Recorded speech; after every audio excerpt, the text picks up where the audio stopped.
businesses in Asia are incredibly ambitious. And at a time, especially now, where global trade can be quite volatile, we're helping ambitious businesses in this region not only navigate some of these uncertainties, but to drive growth and operational efficiencies.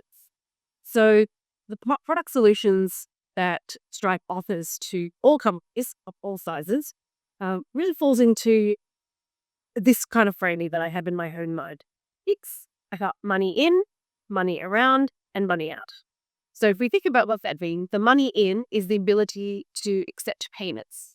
The money around, once an organization has money in their organization, then how are they moving it around the world from a cross-border efficiency? How are they porting on it, observing it? How are they calculating their tax? How are they doing invoicing and billing and revenue recognition? And it speaks more to a company's operational initiatives. And the third part of that is money out. And that's when organizations will pay third parties, right? So that is also all three components of that speak to money effort. And your question was specifically around cross-border. So the solutions that we offer around that particular, say, life cycle with the merchant really speaks to payments, billing, revenue recognition, call revenue with finance estimation, and tax. And those components are really the fundamentals to cross-border business. What is really challenging for businesses, really of all sizes, from the most nascent to the biggest companies, as you do global expansion and enter new markets, it isn't just your product market fit. It isn't even really just the financial infrastructure in there. It is also regulatory adherence. It is tax adherence. It is making sure that you offer levels of localization in how you show up in a market. It's really important for merchants to do that. So what we do is we architect our solutions really from the get-go with all of those in mind.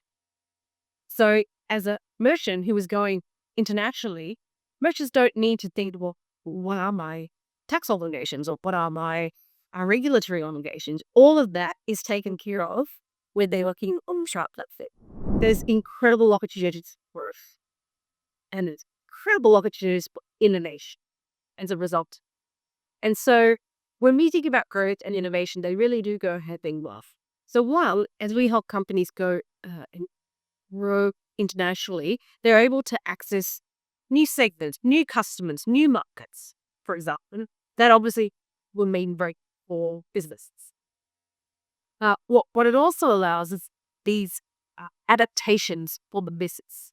Because as you go from market to market, you have to change your product, change your processes, change a whole series of activities that you do within your organization, as well as how you serve your customers. Right?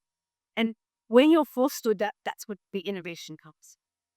So that might sound like it's a difficult thing to do, and it can be challenging. There are definitely potholes of things that companies really need to be mindful of as they are going cross-border. But on Stripe's platform, what we're doing is we are shepherding businesses who are going cross-border to enable to help them to smoothen out their cross-border operations through those chunks of the solutions offering that I mentioned here. Specifically when it comes to Asian business that you would have exploring, there is a huge demand when it comes to cross-border business in terms of AI and stablecoins. So if you think about the benefits of stablecoins, it really does come down to speed, cost, and efficiency.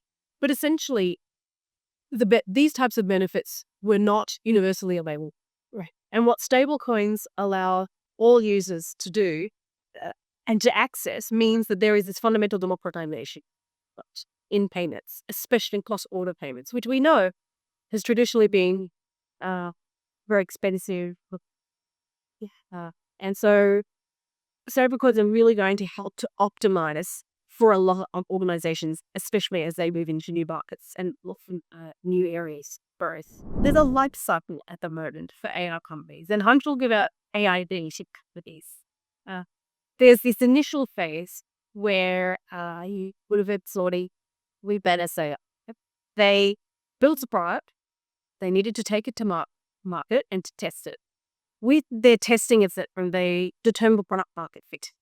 But that whole time, from inception to getting product market fit, most of the time AI firms are offering their solution free in the pursuit of understanding how people use their tools so that they can get to BMF.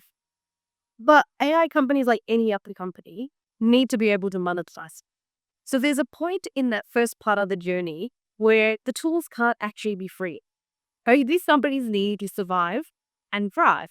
And so by monetizing, they did two things. One, they actually run their own organizations, but they can invest those resources into further developing their solutions for the market. So it becomes this really positive flywheel of product market fit, monetization, product market fit, monetization, development, and it becomes this virtuous circle.